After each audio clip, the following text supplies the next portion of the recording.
Okay guys, sizlar bilan bugun 10 soatlik vazifani qanday qilib 2 soatda tugatish mumkin ekanligini ko'ramiz.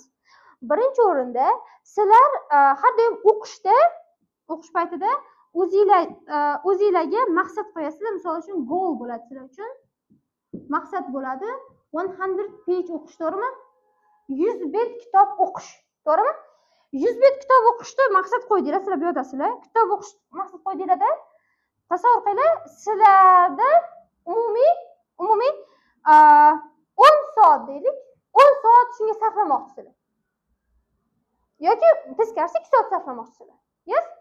Xo'p, boshlaydilar o'qishni guys. Boshlaydilar o'qishni. Birinchi 10 page, misol uchun 15 daqiqada tugatdinglar. 15 daqiqada tugatdinglar va to'satdan nimadir snack yeginglar keladi yoki nimadir ichginglar keladi. Yo bo'lmasam nimadir chekdiginglar, tekshirginglar kelib qoladi, telefonda yoki nimadir tekshirib qo'yginglar kelib qoladi.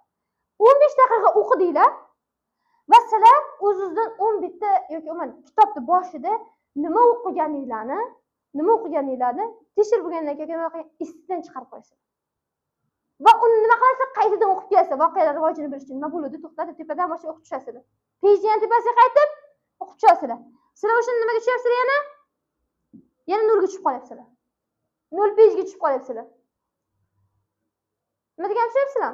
Sizlar golinglar mana bu yerda. Va yana sizlar ko'tarilasizlar, yana xuddi shuncha o'qiysizlar, yana 15 daqiqa o'tadi va yana nimadir chekdiginglar keladi, tekshirginglar keladi, nimadir yeginglar keladi. Yes? Qandaydir narsa yevorginglar keladi. Yana sizlar mana buzilish, distraction bo'ldi, ya'ni chalg'ish bo'ldi sizlarda. Chalg'ish bo'lganligi hisobiga sizlar yana nimaga tushasizlar? 0 ga. Endi tushunyapsizlarmi guys? Balki juda 0 ga tushmassizlar, balki 10 bet esingizda qolar, qolgan keyingi 10 betga yana qaytib tusharsizlar. Lekin har 15 daqiqada mana shu narsa takrorlanaveradi. Har 15 daqiqada mana shu takrorlanavergan hisobiga sizlar maqsadingizga yetishinglar oxiri nechaga borib qoladi? 10 soatga borib qoladi. 10 soatda 100 bet o'qiyapsizlar, tasavvur qiling. 10 soatda 100 bet o'qiydilar. Sababi sizlar har 15 minutda chalg'ish olyapsizlar. Va yana qaytadan o'sha pejda, o'sha varoqni yana qaytadan o'qib chiqyapsizlar. Tushundinglarmi? Aslida sizlar qanday borishingiz kerak edi maqsadga? Aslida sizlar maqsadingizga to'liq 2 soatda 100 pejga borishingiz kerak edi aslida. Tushunarli? 2 soatda to'g'ri borishingiz kerak edi, mana tushib chiqmasdan. Sizlar tinimsiz to'xtab qayta o'qiganingizlar hisobiga, har 15 minutda chalg'ish olganingizlar hisobiga to'liq o'qib tugatishinglar 10 soat oldi guys. Tushunarli? Xo'p, endi bunda yechim qanaqa bo'ladi? Misol uchun kutubxonaga boringlar yana. Kutubxonaga borganingizda sizlar atrofga qaraysizlar, hamma kitob o'qiyapti.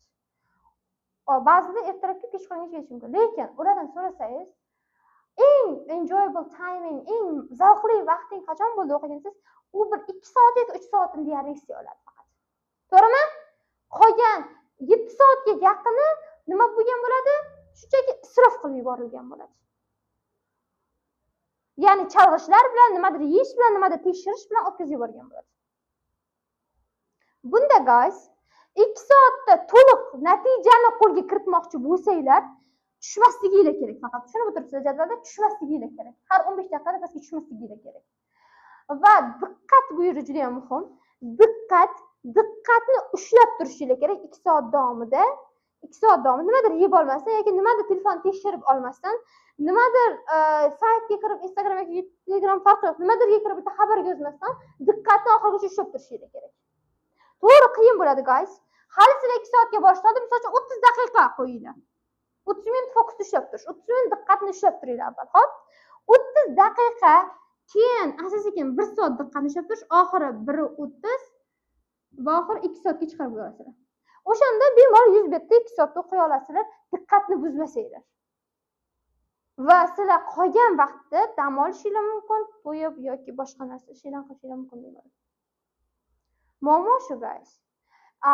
Yechim esa doimiy ravishda 2 soat darsga o'tirganda 2 soat darsga turmaydi. Avvalo ota-onalarimiz to'g'ri aytadi bu yerda, telefon eng balo deydi-yu. O'sha narsa diqqatni umuman buzib qo'ymaslik kerak. 2 soat diqqatni ushlab tura olsanglar, hech narsaga chalg'imasdan, har 15 daqiqada tushib ketmasdan, kimdadir bu balki 5 daqiqadir, kimdadir 4 daqiqa bo'lishi ham mumkin. Bu juda ham ayanchli, lekin ba'zilarda 5 daqiqagina fokus ushlab turish, ya'ni diqqatni ushlab turish mavjud. 5 daqiqadagi sira nimadir esga tushib ketadi. Kimnidir aytgan gapi yoki qayerdadir bo'lgan voqea yoki kim bilandir kimnidir nima desam bo'ladi, voqealar nimalardir esga tushib ketadi. Maktab voqealari maybe. Yes? Shuning uchun sizlarga maslahatim, diqqatni to'liq ravishda 2 soat ushlab turish kunlik yetadi, bemalol darslarni tugatishinglarga. Agar menda unday emas, IELTS o'qiyapman, listening, reading, writing, speaking degan taqdirda ham o'sha 2 soatni yoki bundan oshmaydi 3 soatni diqqatni ushlab bersanglar ham yetadi. Okay? Sizlar chiqarishingiz mumkin yoki 4 soat, lekin hech kim aniq aytaman 10 soat diqqatni oxirigacha ushlab turib bera olmaydi. Albatta qaysi qismdan tashlab yuboradi, shuni hisobiga baribir vaqt yetib qoladi. Tushunarli, guys? Diqqatni ushlashinglar kerak. Diqqatni aynan 2 soat, oshib borsa 3 soat, 4 soatgacha ushlay olasizlar. Shuni unutmanglar. Okay? Va qolgan vaqtni quruqqa isrof qilishdan qochinglar.